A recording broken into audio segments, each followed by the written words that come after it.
क्रम गुणित आप छोटी कक्षाओं में नहीं पढ़े हो, इसको बोलते हैं फैक्टोरियल। ज़्यादा अंग्रेजी शब्द यूज करते हैं, क्रम गुणित लोग जानते भी ना होंगे कि ये फैक्टोरियल को क्या बोलते हैं। ठीक है, तो इसमें किसी धनात्मक पूर्णांक n का फैक्टोरियल 1 से n तक की संख्याओं का गुणा होता है। माने जैसे फैक्टोरियल को हम इस तरह से दर्शाते हैं, n लगाए और नीचे एक लाइन खींच के इसको बिंदी लिख दिए। हिंदी में इसको विस्मयादि बोधक चिन्ह, है ना, कुछ चीज अरे बाप रे क्या हो गया, तो अरे के सामने जब हम चिन्ह लगाते हैं तो वो क्या कहलाता है, विस्मयादि बोधक चिन्ह। लेकिन वही जब गणित में आता है तो क्या कहलाता है, फैक्टोरियल कहलाता है। यहां भी सोचा अरे बाप रे ये क्या हो गया, नया चीज आ गया।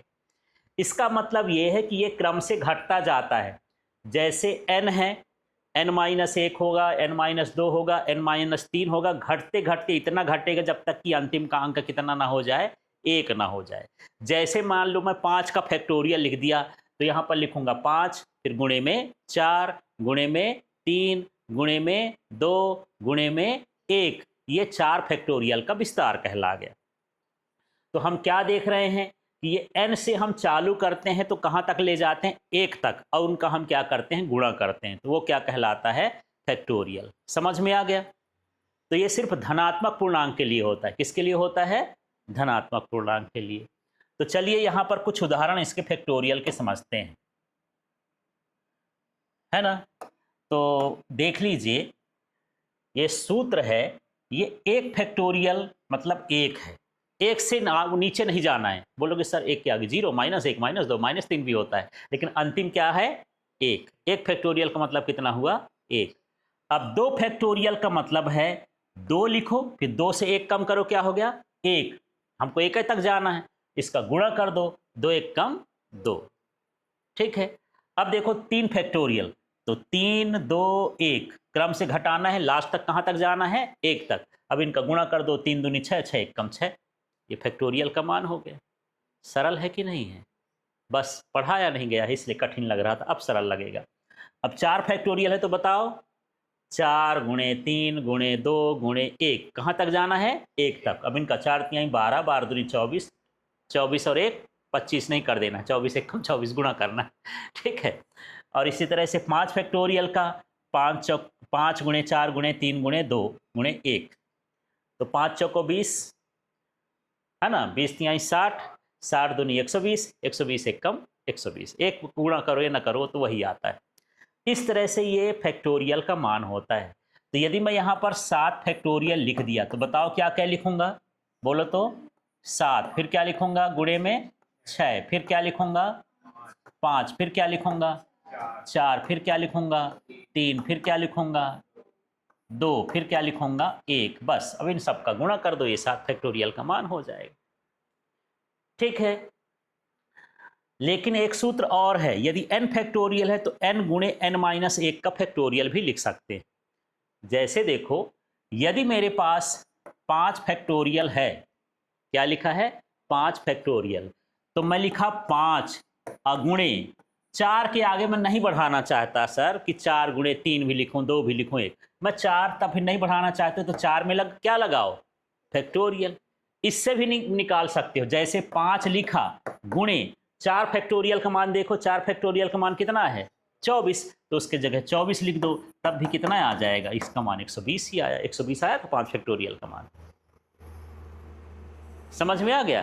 तो इस तरह से यदि मैं और आगे इसको सोचूं तो ऐसे भी लिख सकता हूं, 5 गुणे 4 गुणे 3। अब 3 के आगे नहीं लिखना चाहता तो 3 में क्या लगा दो, फैक्टोरियल। जब तक 1 नहीं पहुंचोगे तब तक फैक्टोरियल लगाते रहोगे, 1 पहुंच जाओगे तो 1 के बाद फिर फैक्टोरियल नहीं लगाना।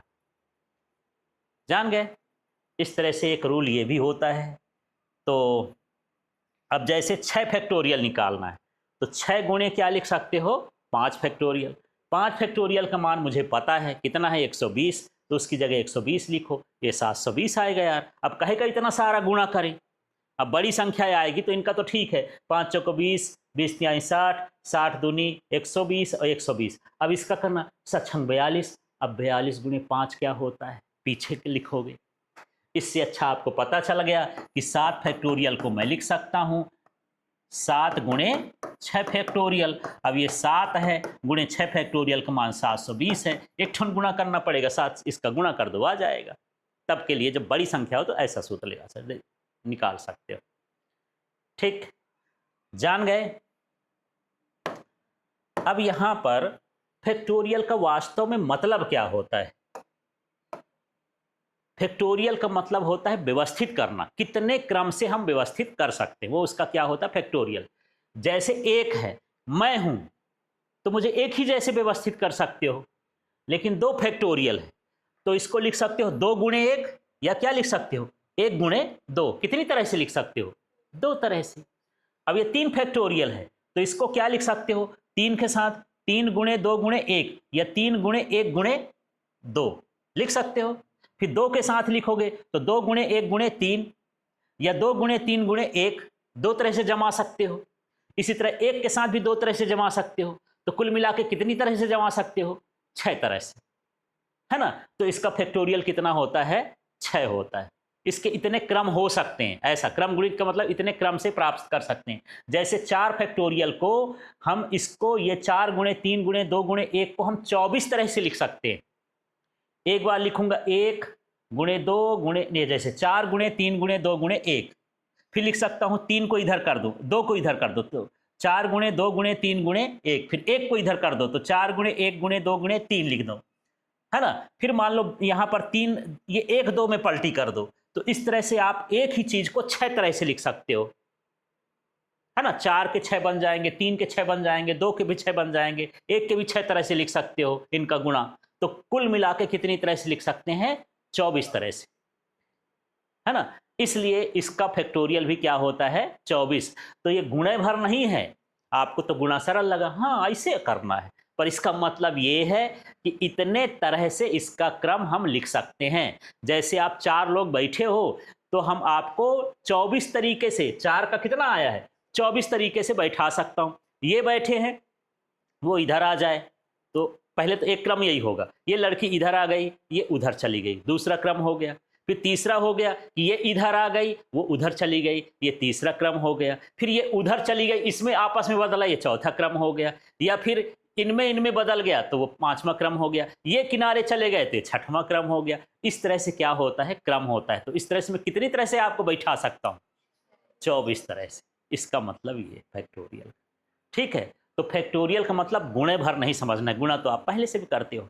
इसको कितने क्रम से हम क्या कर सकते हैं? व्यवस्थित कर सकते हैं, ठीक। अब यहां पर एक देखिए, 0 का फैक्टोरियल क्या होता है? एक नया आ गया, इसमें बड़ा तर्क वितर्क होता है। 0 का फैक्टोरियल क्या होता है? अब 1 का तो 1 होता है, 0 फैक्टोरियल का भी 1 होता है। ये तो बड़ा कंफ्यूजन हो गया और गणित यहां पर फेल हो रही है। गणित कहती है किसी भी संख्या का एक तो निश्चित मान होता है, एक ही तरह का हो सकता है, ये 2 तरह का। तब हम कंफ्यूजन, कोई बोले कि यार 1 किस फैक्टोरियल का मान है? कंफ्यूजन में ये तो 1 का भी होता है, 0 का भी होता है। परीक्षा में ऑप्शन आ जाए कि ये किसका मान है? 1 फैक्टोरियल का है कि 0 फैक्टोरियल का? ए नंबर दे दिया, बी नंबर दे दिया, सी नंबर दे दिया, -1 फैक्टोरियल हो गया, डी दे दिया, कुछ 1 दे दिया। अब किसका है?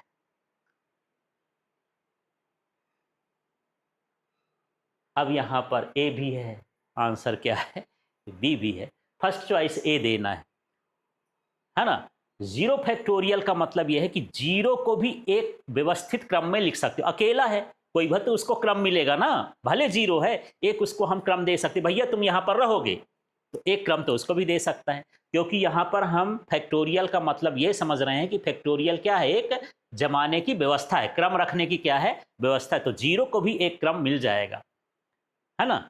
इसलिए उस व्यवस्था के लिए हम इसका क्या मानते हैं कि 0 फैक्टोरियल का मान भी कितना होता है? 1। मतलब 0 को भी हम एक क्रम में व्यवस्थित करके लिख सकते हैं, ठीक है।